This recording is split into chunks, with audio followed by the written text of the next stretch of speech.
Capítulo 3. Jesus diz a Nicodemos que os homens devem nascer de novo.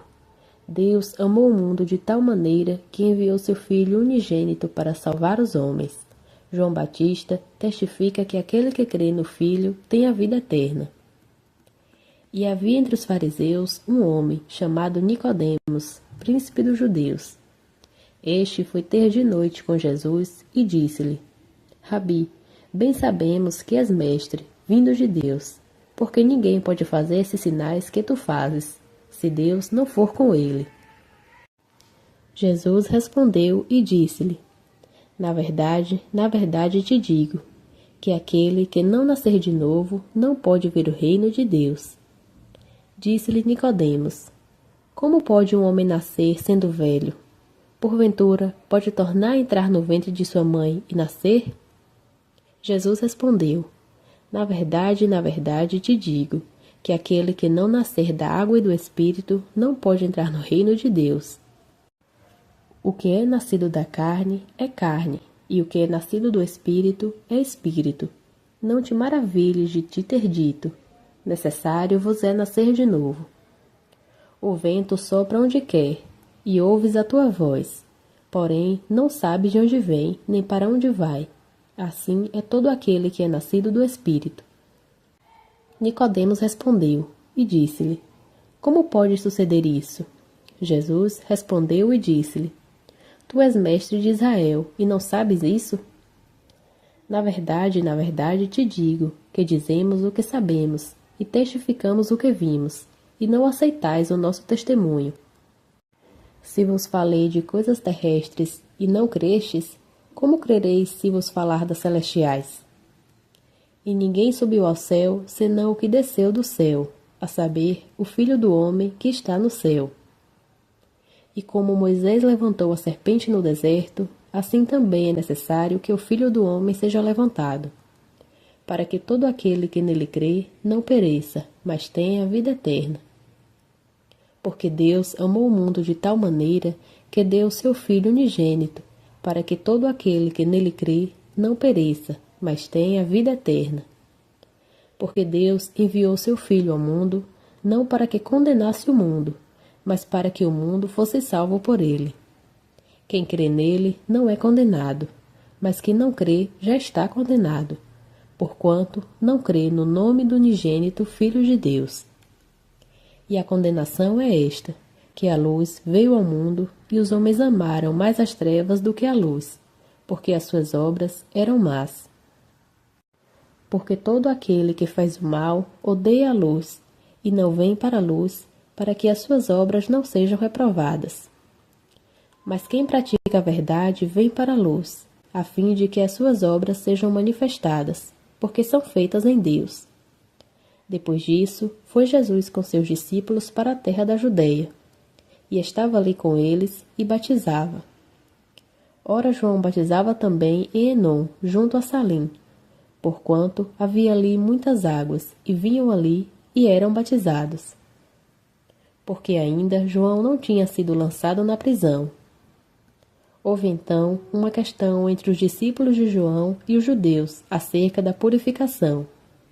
E foram ter com João e disseram-lhe: Rabi, aquele que estava contigo além do Jordão, do qual tu deste testemunho, eis que batiza, e todos vão ter com ele. João respondeu e disse: o homem não pode receber coisa alguma se não lhe for dada do céu. Vós mesmo me sois testemunhas de que eu disse: eu não sou o Cristo, mas sou enviado adiante dele. Aquele que tem a noiva é o noivo, mas o amigo do noivo, que lhe assiste e o ouve, alegra-se muito com a voz do noivo. Assim, pois, esta minha alegria já se cumpriu. A ele convém crescer, porém a mim diminuir. Aquele que vem de cima está sobre todos. Aquele que vem da terra é da terra e fala da terra. Aquele que vem do céu está sobre todos. E aquilo que viu e ouviu, isso testifica, e ninguém aceita o seu testemunho. Aquele que aceitou o seu testemunho, esse certifica que Deus é verdadeiro, porque aquele que Deus enviou fala as palavras de Deus, porque não lhe dá a Deus o Espírito por medida. O Pai ama o Filho e todas as coisas entregou nas suas mãos. Aquele que crê no Filho tem a vida eterna, porém aquele que não crê no Filho não verá vida, mas a ira de Deus sobre ele permanece. Capítulo 4. Jesus ensina a mulher de Samaria. Todos devem adorar o Pai em espírito e em verdade. Aqueles que colhem almas ganham a vida eterna. Muitos samaritanos acreditam. Jesus cura o filho de um nobre. E quando o Senhor entendeu que os fariseus tinham ouvido o que Jesus fazia e batizava mais discípulos do que João, ainda que Jesus mesmo não batizasse, mas os seus discípulos, deixou a Judeia e foi outra vez para a Galileia. E era necessário passar por Samaria. Foi, pois, a uma cidade de Samaria, chamada Sicar, junto de Herdade, que Jacó dera a seu filho José. E estava ali a fonte de Jacó. Jesus, pois, cansado do caminho, assentou-se assim junto da fonte. Era isto quase a hora sexta. Veio uma mulher de Samaria tirar água. Disse-lhe Jesus: dá-me de beber.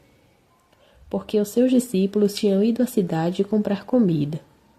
Disse-lhe, pois, a mulher samaritana: como, sendo tu judeu, me pedes de beber a mim, que sou mulher samaritana? Porque os judeus não se comunicam com os samaritanos.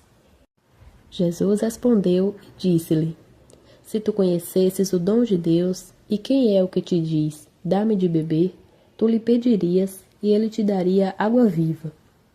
Disse-lhe a mulher: Senhor, tu não tens com que tirar, e o poço é fundo. Onde, pois, tens água viva? És tu maior do que o nosso pai Jacó, que nos deu o poço, e ele mesmo dele bebeu, e os seus filhos, e o seu gado? Jesus respondeu e disse-lhe: qualquer que beber desta água, tornará a ter sede. Mas aquele que beber da água que eu lhe der, nunca terá sede, porque a água que eu lhe der se fará nele uma fonte de água que salte para a vida eterna. Disse-lhe a mulher: Senhor, dá-me dessa água, para que não mais tenha sede, e não venha aqui tirá-la. Disse-lhe Jesus: vai, chama teu marido e vem cá. A mulher respondeu e disse: não tenho marido. Disse-lhe Jesus: disseste bem, não tenho marido. Porque tiveste 5 maridos, e o que agora tens não é teu marido. Isto disseste com verdade. Disse-lhe a mulher: Senhor, vejo que és profeta. Nossos pais adoraram neste monte, e vós dizeis que é em Jerusalém o lugar onde se deve adorar. Disse-lhe Jesus: mulher, crê-me que a hora vem, quando nem neste monte, nem em Jerusalém adorareis o Pai. Vós adorais o que não sabeis, nós adoramos o que sabemos, porque a salvação vem dos judeus. Porque a hora vem, e agora é, em que os verdadeiros adoradores adorarão o Pai em espírito e em verdade, porque o Pai procura tais que assim o adorem. Deus é espírito, e importa que os que o adorem em espírito e em verdade. A mulher disse-lhe: eu sei que o Messias, que se chama o Cristo, vem. Quando ele vier, nos anunciará todas as coisas. Jesus disse-lhe: eu o sou, eu que falo contigo. E nisso vieram seus discípulos e maravilharam-se de que falasse com uma mulher. Todavia, nenhum lhe disse: que perguntas? Ou que falas com ela? Deixou, pois, a mulher o seu cântaro e foi à cidade, e disse àqueles homens: vinde, vede um homem que me disse tudo quanto tenho feito. Porventura, não é este o Cristo? Saíram, pois, da cidade e foram ter com ele. E nesse íntere, os seus discípulos lhe rogaram, dizendo: Rabi, come. Porém, ele lhes disse: uma comida tenho para comer que vós não sabeis. Então os discípulos diziam uns aos outros: trouxe-lhe alguém porventura algo de comer? Jesus disse-lhes: a minha comida é fazer a vontade daquele que me enviou e consumar a sua obra. Não dizeis vós que ainda há 4 meses até que venha a ceifa? Eis que eu vos digo: levantai os vossos olhos e vede as terras, que já estão brancas para a ceifa. E o que ceifa recebe galardão, e ajunta fruto para a vida eterna, para que, assim o que semeia como o que ceifa, ambos se regozijem. Porque nisto é verdadeiro o ditado, que um é que semeia e o outro o que ceifa. Eu vos enviarei a ceifar onde vós não trabalhastes, outros trabalharam e vós entrastes no seu trabalho. E muitos dos samaritanos daquela cidade creram nele, pela palavra da mulher que testificou, dizendo: Disse-me tudo quanto tenho feito. Indo, pois, ter com ele os samaritanos, rogaram-lhe que ficasse com eles, e ficou ali 2 dias. E muitos mais creram nele, por causa de sua palavra. E diziam à mulher: Já não é pelo que dissestes que nós cremos, porque nós mesmos o ouvimos, e sabemos que este é verdadeiramente o Cristo, o Salvador do mundo. E 2 dias depois partiu dali e foi para a Galileia. Porque Jesus mesmo testificou que um profeta não tem honra na sua própria pátria. Chegando, pois, a Galileia, os galileus o receberam, tendo visto todas as coisas que fizera em Jerusalém no dia da festa, porque também eles tinham ido à festa. Jesus foi outra vez a Caná da Galileia, onde da água fizera vinho, e havia ali um oficial do rei, cujo filho estava enfermo em Cafarnaum. Ouvindo este que Jesus vinha da Judeia para a Galileia, foi ter com ele, e rogou-lhe que descesse e curasse o seu filho, porque já estava à morte. Então Jesus lhe disse: Se não virdes sinais e milagres, não crereis. Disse-lhe o oficial do rei: Senhor, desce antes que meu filho morra. Disse-lhe Jesus: Vai, o teu filho vive. E o homem creu na palavra que Jesus lhe disse, e foi-se. E descendo ele logo, saíram-lhe ao encontro seus servos, e lhe anunciaram, dizendo: O teu filho vive. Perguntou-lhes, pois, a que hora ele havia melhorado, e disseram-lhe: Ontem às 7 horas a febre o deixou. Entendeu, pois, o pai que aquela hora era a mesma em que Jesus lhe disse: O teu filho vive, e creu nele e toda a sua casa. Jesus fez esse segundo milagre quando ia da Judeia para a Galileia,